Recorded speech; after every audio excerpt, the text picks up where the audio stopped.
because they have this like a monkey on their back, because it's so damaging. It's damaging overall with everything in their life. They can't work, they can't take care of their children, they can't get in another healthy relationship because the next man might be a really, really good man that has good intentions, and you're so afraid because now there's no trust. Okay. Right. So, they're not getting the healing. They're not getting the help that they need in order for their lives to get better. Maybe they're not with that abusive man, but they're still bringing all that abuse and all that stuff that they have inside to the next level in their lives. Yeah. That's right. Mm-hmm. So they're not being educated. They're not being helped. They're not being empowered. They're just, moving on. Well, I think that's a great point, Louisa, because I know for me, it was really healing for me to actually not even personally go to a counselor. I went to, to school. I wanted to see what was going on, with my ex-husband. I'd studied mental health counseling. I needed to find out if there was a mental health disorder. I needed to understand why I attracted that into my life. Yes. And, and I learned a lot about, what you learn from your family of origin as somebody that is, a survivor of domestic abuse, and the patterns of your relationships and the type of men that you attract into your life and the types of things that you put up with. You have to take accountability for, this is what I tolerated. This is what I allowed. This is what, I permitted to go on. And I didn't even realize, what was happening, until I kind of started to understand my own worth, and wanted better and knew I had to get out of there, And then on the flip side, the perpetrators are learning from their family origin as well. That's right. Picking up these patterns of abuse. And so, there's a lot to be said for just educating yourself on, what's going on with you personally. Right. Getting still and going within yourself. To have any hope of changing, what's going to happen to you in the future. Yeah, what too, and again, I'm never a man basher, because again, not all men are abusive, and what a lot of women, some women are. Yeah, that's right. Yes. Yeah, and what I tell a lot of women is, we all as women, as human beings, we have to understand that hurt people. I believe that, like I believe it, and men were little boys as well, okay, and little boys get abused as well. You know what I'm saying? That's right. So That's right. Yeah. And a lot of men don't talk about their abuse like women do. We women talk. Now we're starting to talk more. And the focus is always on the woman being abused. But we can't leave the men out of this, because, you know what? In order for everybody to heal, we all need help. Well, and I think that's an important aspect too. And one of the things that I really focus on a lot is, when we're talking about men being abused too, and women, normally what we're talking about is heterosexual relationships. Yeah, exactly. And we're not talking about, homosexual relationships where same partner, relationships. And those people, especially previous to their marriage being, legal, really were stuck. Because if you look at, let's say you've got two women and one is the biological mother, the other one has no rights to those kids. It doesn't matter that she's been the mom for 15 years because they're not legally married. And so they will stick around for a really long time. And I think that, through having these conversations and opening it up and saying, look, this isn't just a man on woman thing. Well, we're really empowering everyone to come forward and say, you know what, it happened to me too. And abuse, I think once we actually start having these people come together, we're going to have a much better understanding of what actually happens, because there is content out there. There are great books. Lundy Bancroft wrote a book about why men would abuse women specifically. And it's called Why Does He Do That? I read that book. And it's powerful. It's so powerful. But I think Say once that we again? actually start to, analyze these women that are doing it, and then even like the same sex couples that are abusive, and we start to look at the psyche of all of the abusers, we're going to have a whole lot better conversation for all of society to get on board with. Yes, I agree. That was an important point, because you're right. There is a lot of cycles of abuse in the LGBT community. Yes. And certainly if you're already being ostracized, by your family and isolated by your family and friends because you don't want to come out and you have this one person, a lot of that can continue to happen. So, and if you think the resources are low, for women. Oh my goodness, for gay men or transgender, women. Oh goodness, that is a huge problem. Yeah, and research has actually shown that there are higher levels of violence with gay and lesbian couples, unfortunately. So, so there's something going on there. But I wanted to respond to Victoria's dad. He said that, men will not come forward. And that's true. A lot of men who are abused will not come forward because they don't want to be seen as weak. Yeah. But, and Shannon, you made the point, you think it's difficult for women to get the resources. Imagine a man who has gone through abuse with a woman and what that does to his psyche. And where is he going to go for that? And let me tell you, not everybody can afford to go to a therapist. It's true. Not everybody can do that. Or even, they'll go to the police and they will not take them seriously at all. No, yes, exactly. Stories, so you know, but they, you know what? Too think about a person going to see a psychic. They right away they're like, that's taboo. I'm old school. I'm older, and when you talk about a psychic, it's like, oh no, I'm not crazy. I don't have to see that. Yeah. Okay. A counselor, a psychologist. That is definitely, those are you're talking about the cultural barriers. Some cultures that's unheard of. You don't tell your you don't air your family laundry or dirty laundry. You don't do that. No, you don't write a book about it either. No, no family's really like that. Everybody in your family is gonna knock on your door. There's a lot of fear with that, and I know Lindsay knows what I'm talking about. There's a lot of fear, with that. So it takes time, but we looked at physical, we looked at emotional, financial, we talked about the sexual. And, there's so many others. There is the abuse against elders. There is spiritual. There's spiritual abuse. Oh gosh, that's another show. Thanks for reminding me. I went through that one. There is the child to parent. Yes. As the parent gets older, there's a lot of that going on. So when you look at, you say domestic abuse.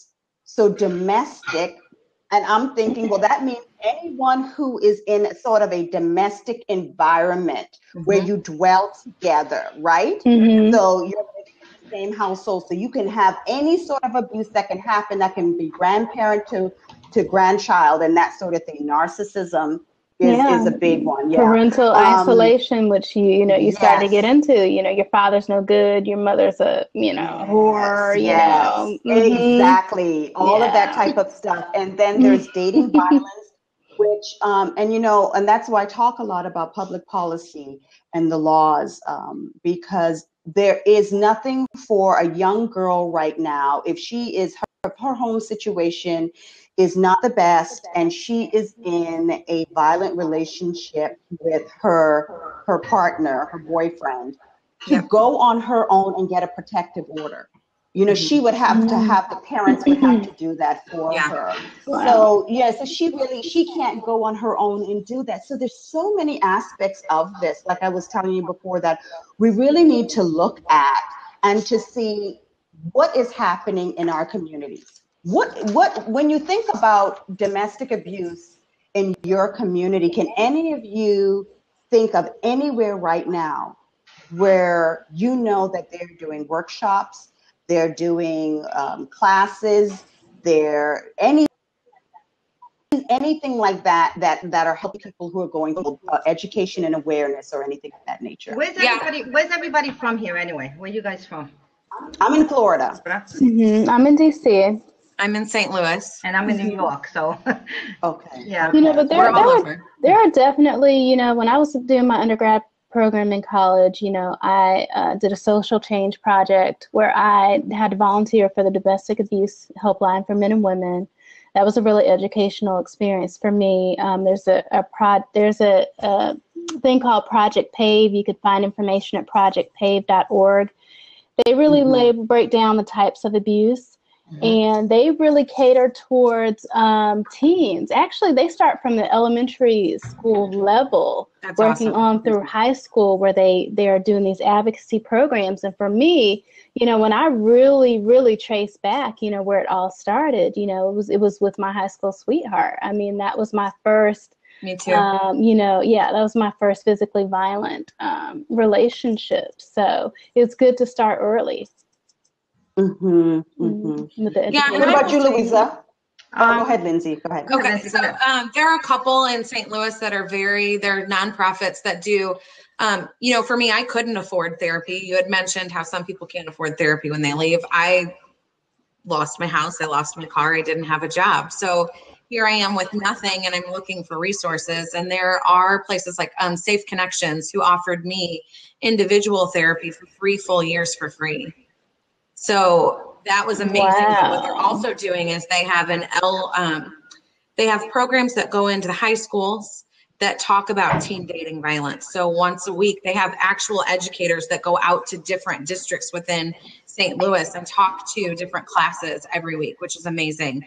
And they also have support for the all of LGBTQ. Did I get everyone? Yeah. Okay, I just want to make sure. But they have support services for them. And this year is the first year they opened up therapy for men.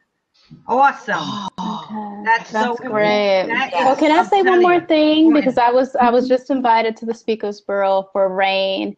And so I'm still kind of like learning about all of their services, but it's the Rape, Abuse, and Incest National Network. Yes. Right. And so that's RAINN.org. And there is just a plethora of information on their site in terms of, the breakdown of the types of abuses, where you can get different services for women, men, and children. So definitely, look up that website. I was going to say that one too. That was what I was going to say. But again, here in New York, there's so many things. There's so many. I mean, it's wherever you go, you can go into a lot of these non-profit, and they're always into speaking. Like for instance, me, I speak in colleges, and there's a lot of coaches, and there's a lot of us that get together, and we speak to the young women in the colleges to try to prevent it, because at that age, a lot of them are already in an abusive relationship. Okay, and most of them are not the mothers yet. So, there's I've been to New York, and there's a lot of places that they go into the schools, they go into the elementary schools, they talk to the children that are even really young, 3rd and 4th graders, because they have to, because sometimes a sixth grader is already dating and is in an abusive relationship. So again, like I said, it has to start at a very young age, because it's not like old school dating where you weren't in the 6th grade and you weren't dating out and everybody knew about it. So it's so important that we get our children, we get the boys, we get the girls, and we just talk to them, because the talk has to continue. Yeah, that's important. Yeah. I'm sorry. I'm reading a comment from Parent Dome.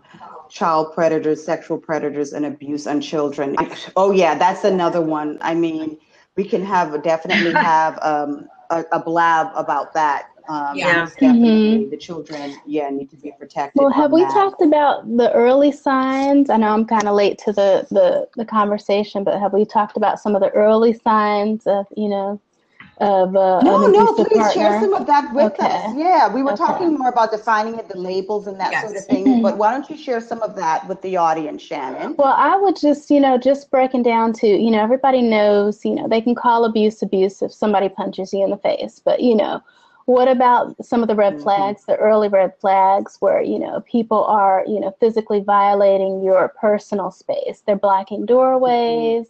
They're being controlling in other ways. They're monitoring your phone, your computer. They're making you feel guilty about calling your family and your friends. Just it really comes down to if they're doing anything that kind of makes you feel unsafe.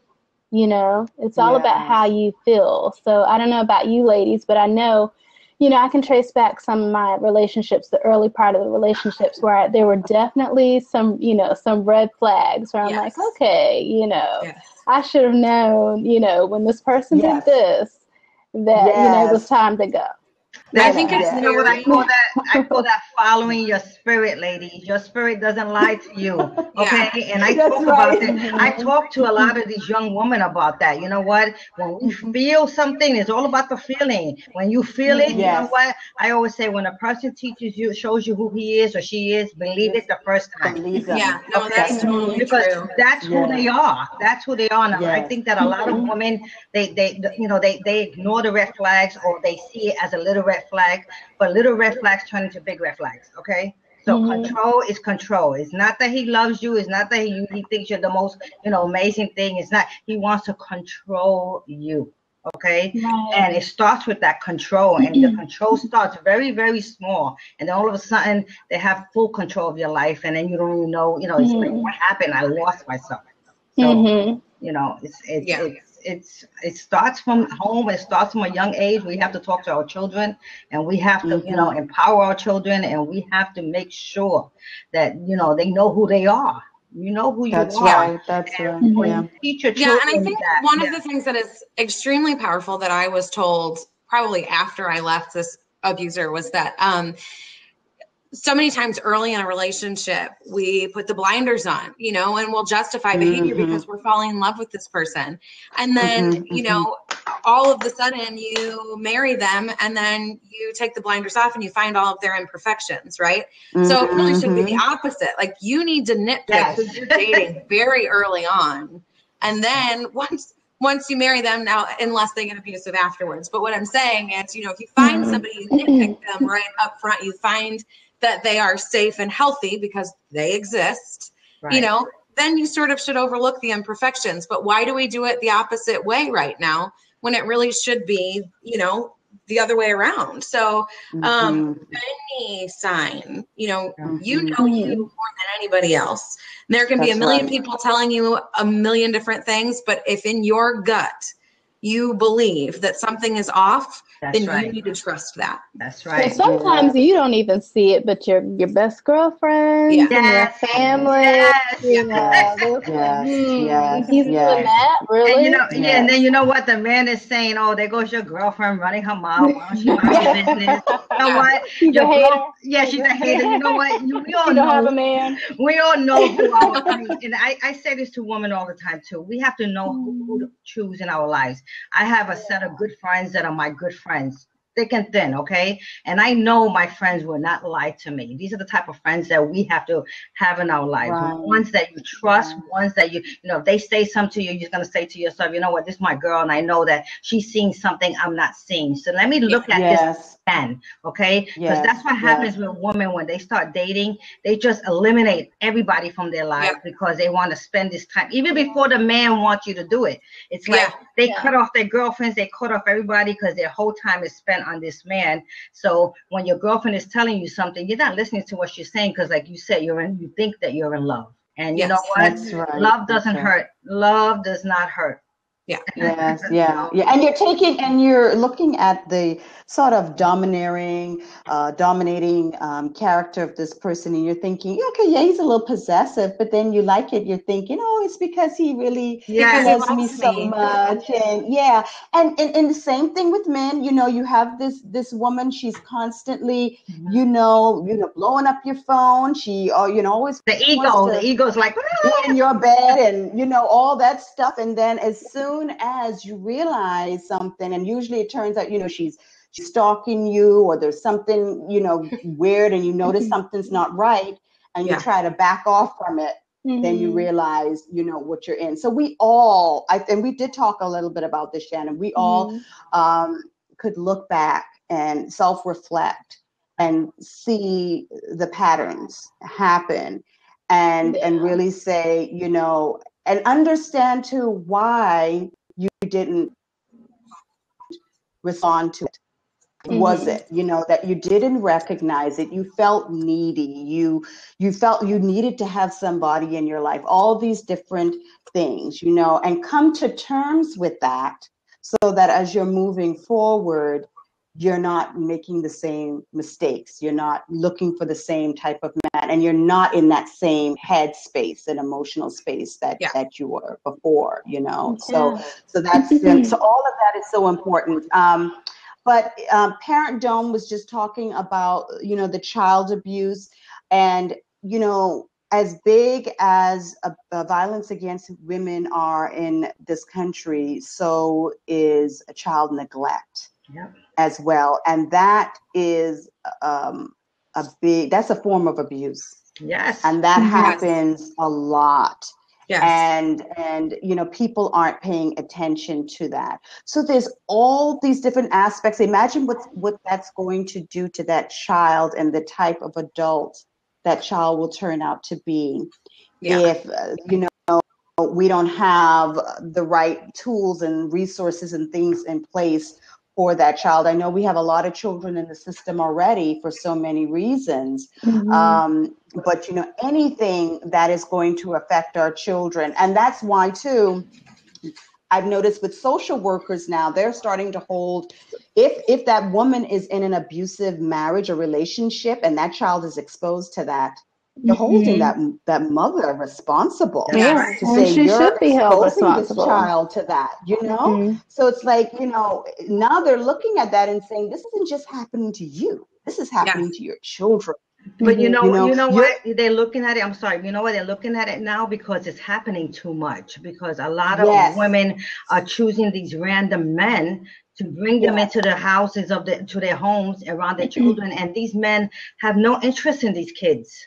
None. Right. And to be fair, men do it too. They get out of a marriage and they want to quickly get into another relationship. I mean, I used to work in a facility for juvenile sexual offenders, and our youngest client was 11 years old. And you better believe that, there were things that he had experienced and witnessed in his life that led him to abuse his peers. Yes. Yes. We're going to be talking about that in the next blab, Victoria's Dad. We're going to be talking about divorce and abuse and how that all plays out when you're going through divorce and through the court system. He's talking about child abuse in the form of parent alienation and how that happens. So there's a whole, other aspect to that. That's why I said this is such a huge issue. I think we could even do a separate blab on just the sexual assault, and we can do it on the children, because there's so many things. But what I want to leave with this evening is, I first want to ask everyone, and even in the audience, have you thought about what it is that you can do in your communities to help prevent, to bring about intervention, to bring about healing? What can you do in your communities?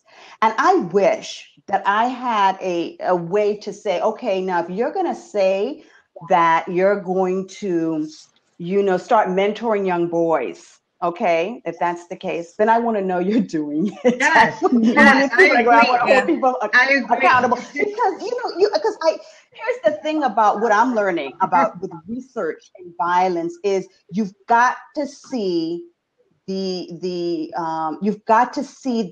tangible. You've got to see it.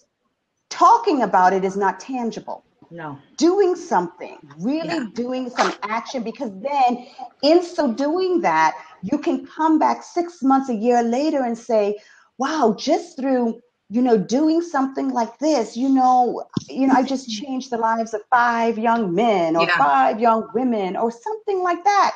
That makes such a big difference in the scheme of things. Well, that's what I really want us to look at. Go ahead, Louisa. I'm already doing it in my community because I decided that I wanted to. And like you said, people do a lot of talking. A lot of people talk, but it's all about the action, taking action. If you say you're going to do something, have integrity and do it. And I said I wanted to help. In my church, there's a lot of single moms again, and a lot of women that are in poverty. And I said I wanted to have a ministry where I can help these single moms and these women that are, raising these kids. And I mentor them. I write articles. I help them. Whatever I can do. They call me, and just sometimes they're just having a bad day, and they just need somebody to talk to. They feel like they're going crazy, and they know that they can reach out to me. So I have started it in my church, and I just started. Wonderful. You know, I want my ministry to grow because, again, these young women are mothers. And if we want the generational cycle of this to stop, we have to heal these mothers. We have to help these mothers. We have to educate them. Because if they're not educated, how can they help their children? Yeah, that's right. So you're working with the mothers, and you're doing that through your church and through a program through your church. Awesome. Yes. Okay. All right. What about you, Lindsay? I am doing some really incredible things that I'm very excited about. I'm actually going into police departments right now, which has been a huge opportunity for me to talk to them about, domestic disturbance calls and how to handle them and how to talk to, a survivor or a victim at that point, but how to talk to the potential abused party versus, for a long time, they were only taking one police officer in to those situations, and then they have to handle both people. That doesn't exactly work. And so now what's happening is they're taking 2 police officers in, 1 for each person, and then doing a follow-up the next day with resources available to them. So they have a pamphlet that says, hey, if you're interested in leaving, here are all of the local resources. So I'm going into each of those and sort of giving them a face and humanizing it, because it's very easy for them to get jaded with as many calls as they have regularly. So new recruits and old recruits. And then I'm also going into do workshops with the people that are interested in doing the trauma therapy, because they, again, haven't really had the opportunity to talk to somebody that's in that case. And so when they're looking at somebody who has survived domestic violence, and they go in for their first session, that's the first time that they really get to talk to a survivor. So now I'm going in to their actual training before they've ever stepped foot in a counseling session and doing a Q&A with them. So those are 2 of my biggest things that I'm doing right now. I love that. And it's amazing. Awesome. That's awesome. Yeah. Thanks. I like that. That's great. And I know, Shannon, that you are connected with RAIN. I am. And, really for me, where it begins is in the home. So I think it's important to, especially if you've had this experience, to model a healthy relationship. I've been with my life partner for almost 5 years, and so we're raising a family together. And so that's where it begins, where you're in an actual healthy relationship that your children can see. That's right. And model. I'm fortunate to, have been able to write for her digital media and have more of a global reach. And this is the first time, when I was invited by RAIN to be on the Speakers Bureau, where I'm actually will be able to work on the local level and kind of get involved in some of their programs. So I'm really excited about that, and definitely, wanted to share more of my story and just interact one-on-one with women that are still in the fight, still in the struggle, still trying to figure out what they're going to do next, and how they're going to, to move on from the situation. Awesome. That is great. And as I told you guys at the beginning of the show, I founded the Forgotten Women's Project. And that for me is over the next year, I have a fiscal sponsor of a 501c3 where I am going to go out and educate and bring awareness to this issue in the area of prevention. That's the big thing for me. And then also in the area of healing for women. I don't think that there's a lot of resources, especially in the area where I am, but it looks like nationally. And I'm realizing that this is so needed because, just like I said, just from my periscopes alone, women are contacting me and telling me that they're, coming to the realization of what they're going through, and they want to move forward in their life. They don't want to be stuck in a story. I say there's 3 phases in this. You're a victim, you're a survivor, and then you're a thriver. Yes. You're going to leave your story behind, and you can use that story as a platform. Exactly. And you step on that and you move up and you pull other women up with you in some way. You find some way to do it. So through the Forgotten Women Project, I want to be able to do that, and teaching about self-care, self-healing, and the balance of mind, body, spirit, so that woman, although she may believe she's healed, she's not completely whole. And so I want them to have that in their life. But I'm also feeling this really strong push, almost like activism in a way, because I just really want to see people moving and doing something. So I don't know what's going to come out of this, but I know that just with the audience that we've had, people need to hear this. And they need to hear it not just in a dramatized way, but they need to hear it in a practical way that's going to give them some answers for their life.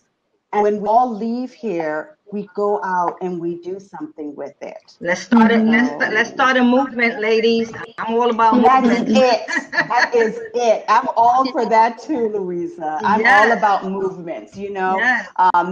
Don't just talk about it. Let's do it. About it. And that might mean, and Lindsay talked about this, about being courageous and being brave and sharing your story, writing about your story. Now you go out and speaking about your story. But you imagine the women who've already gone through this, when you stand in front of your senators, your congressmen, you stand in front of the Bar Association. Yeah. You stand in front of, and they have no clue. You cut out. I didn't hear what you said. You're breaking up, Marjorie. Am I breaking up? I can hear you now. No, but I said, how important that is for women like us to go and stand in front of our legislation and our senators and our congressmen and the Bar Association. We speak on behalf of the women who've been through it, because they're shaping the laws and making the laws to protect us, as they say. But let them know they're doing a good job, if they're really protecting us and what we need. So it's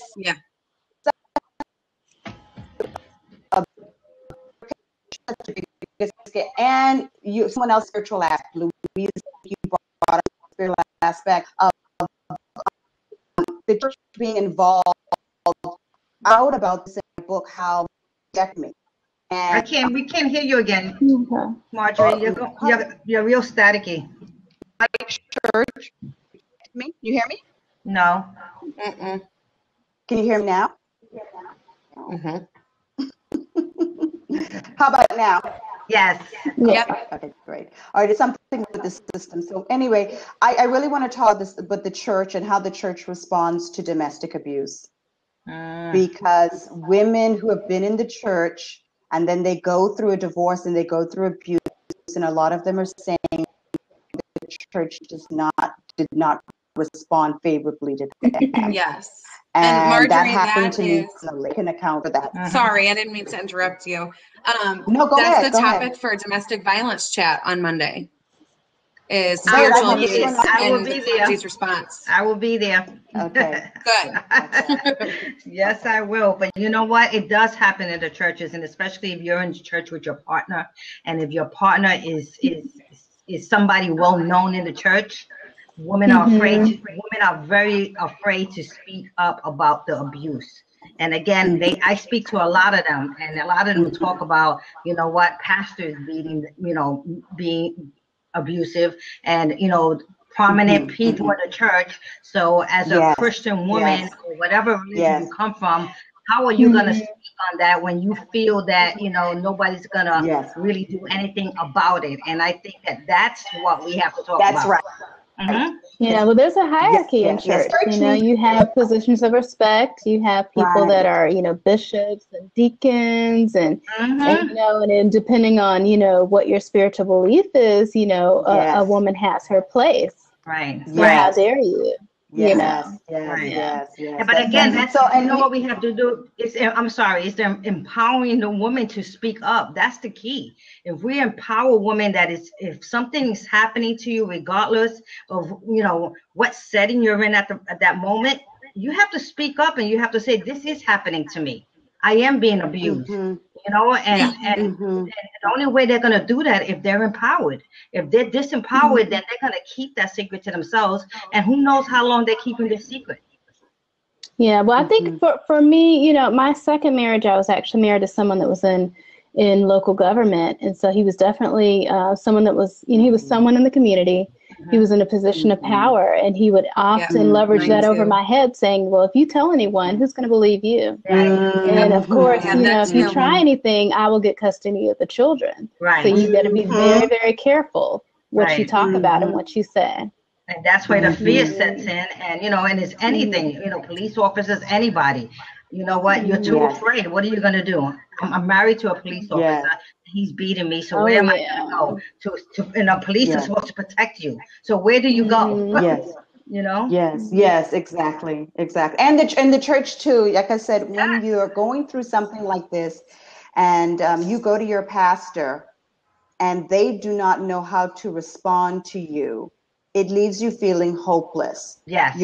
And you question the whole body. God, you question, church as a whole. You question religion. You question your Christianity. All of that. I mean, I went through a whole. I didn't just have a transformation of, going through my divorce and abuse, but I had this whole spiritual transformation too when that happened to me. And now how I'm looking at God and how I'm looking at the church and how I'm looking at pastors, and that has happened to many women. So I think that's a topic within itself for us to talk about. And how can the church feel comfortable responding to that? So I'm going to look forward to that chat on Monday. Yes, all come Monday night Twitter, 9 p.m. Eastern. And, we have a different topic every week. I think this one is going to be really interesting because everybody's going to have a different everybody is going to have a different experience with it. And so I'm really looking forward to it. So we'll see where it goes. Yeah, that's awesome. Well, ladies, we're on about an hour and a half now, and I just wanted to know if you had any final thoughts before we close this up and end the show. I say, let's start this movement. Okay. And let's start healing. Let's start helping women. Let's start, being a stand for women, and let's just do it. Great.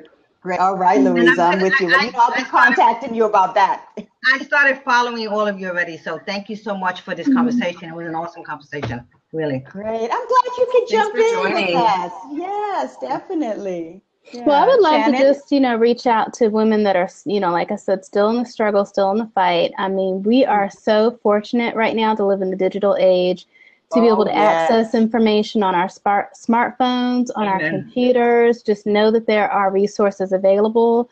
I don't care if you're just pulling up a forum online just to connect with other women that are in your situation. You will gain so much from that when you get some type of support, and just logging into these type of shows, these on Blab, on Periscope, seeing other people's experiences, that you are not alone.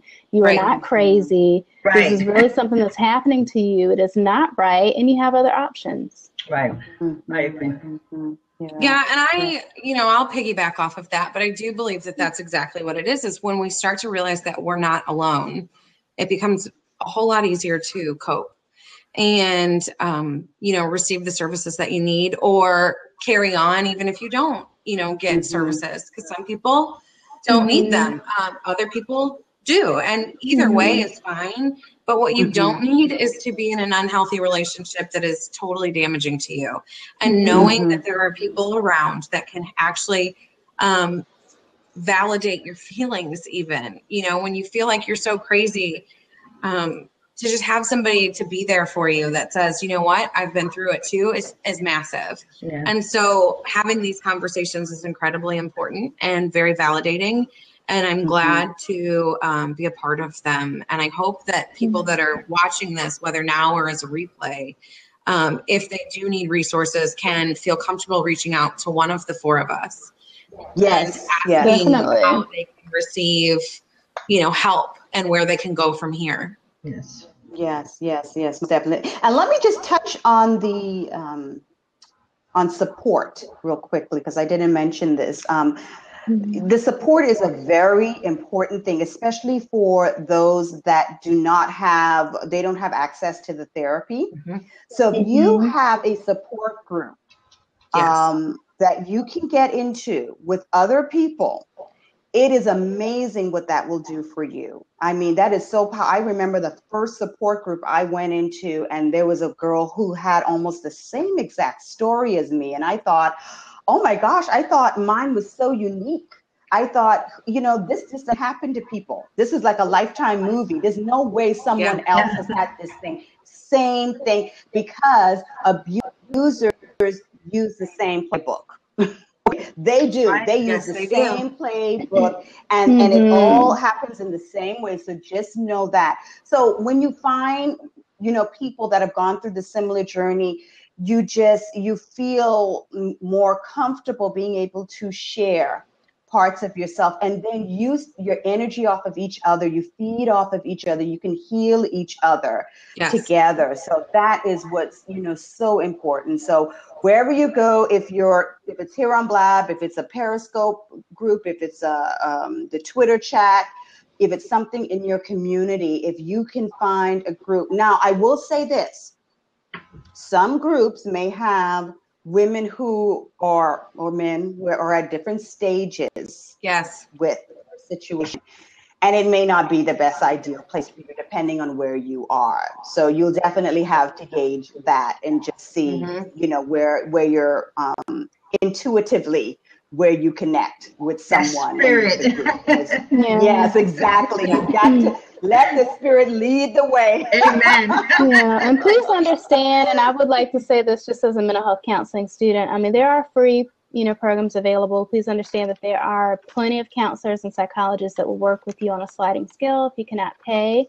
There are support groups available. You really have to find a match for your personality, and that's whether you're going to a group or whether you are going to an individual counselor. But don't think that your financial situation is going to be a barrier, because it is not always. And for me, I mean, for me, it started with, you know, I write for a site called divorcemoms.com. The first time I logged on, I found another writer who had the identical story to mine. I mean, I thought she was married to my ex-husband. I said, okay, you know, I'm not alone. And that just opened up the floodgates, you know. So find what's going to work for you, you know. Yes, definitely. Okay, so just one last roundabout. How can folks find you guys if they want to follow you on Twitter, Facebook, wherever you're at? Give them your website, give them your handle. Before we leave, we'll start with you, Lindsay. Okay. Well, number one, my book is The House on Sunset. You can find it on Amazon. It's by Lindsay Fisher. My Twitter handle is Linz Fisher, so LINSFISCHER. You can find me on Twitter every Monday night at 9 p.m. Eastern, where I do domestic violence chat. And you can find me on my website at www.survivorswillbeheard.com. The Good Men Project, and I've also written for XO Jane. So I'm kind of all over the place. You Google Lindsay Fisher, and I hope you find something good. Same here. Awesome. You can Google me, and you can find me at My Love for Writing, and that's on the number 4 writing. And that's, my website is myloveforwriting.com. You can find me on Twitter. You can find me on Facebook under the same information, and I have a relationship website that's somesaylove.com. Okay, awesome. You can find me on Luisa Otero 825 in all my social medias. My website is www.luisaotero.com. I wrote 2 books as well. I wrote a book on Love Starts With You, and my other book is Diversity, because I wanted to reach out to, you know, women about their culture and why they attract maybe these type of people in their lives. So I wrote 2 books on that. And I'm all over social media, Luisa Otero 825, Instagram, you know, Periscope, and I'm all about, you know, helping women get their lives back. I'm all about helping women to understand that they lost something on the way and their lives are within themselves. So you know what? I want to help them find themselves again. So. Yes. Awesome. Great. And you guys can find me at marjoriephoenix.com. I'm everywhere on social media as Marjorie Phoenix. I mean, everywhere. I probably shouldn't be everywhere, but I am. I'm a social butterfly. And in 2 weeks, I'm going to be opening up for the first time my Phoenix Process class, which is going to help take women through a self-discovery process of finding themselves again, Louisa. That is the main thing, because abuse has a way of stripping you of your self-identity and leaving you feeling just naked, spiritually, mentally, emotionally.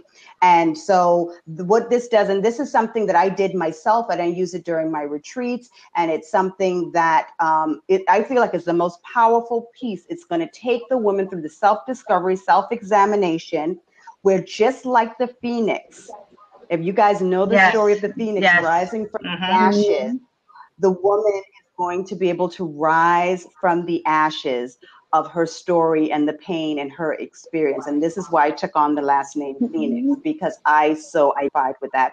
I believe that all of us has a phoenix within us, you know, ready to rise up. And I want to see women doing that. And the more we can get women to rise out of that, then the more we can get them having conversations just like this and going out there and being a part of this movement that we want, because they've got to feel strong within themselves. Like Louisa said, they have to feel empowered. They have to feel courageous.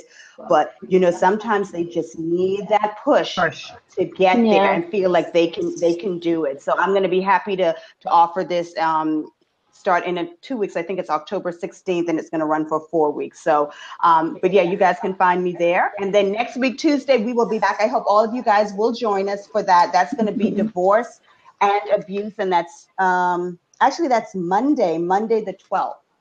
Okay. We'll be on here for that topic. So if you know anyone that can contribute to that subject, anyone who needs to hear that information, I'll just ask you all to please tweet it out, share it as much as possible for me, okay? Yes, and you know what? You know what? I want to share everybody's stuff, you know, on my social media. I want to, share your links, and I just want to share everybody's out. So you know what? The more, the merrier. And let's get these women where we peel the onion. We have to. It's like an onion. This is how I talk about it. And we're gonna peel all the layers of the gunk and yuck that they've had in their lives, so we can get to the beautiful center of who they are in their lives. So thank you so much, ladies. I really appreciate it. Thank you so much for having me. Yeah, definitely. Yeah, awesome. Yeah. Thank you all for being a part of this, really. So, all right, guys. Well, like I say, with my periscopes and with everything, go out and change the world. So I will see you all next time. Thanks for joining. Bye. Bye.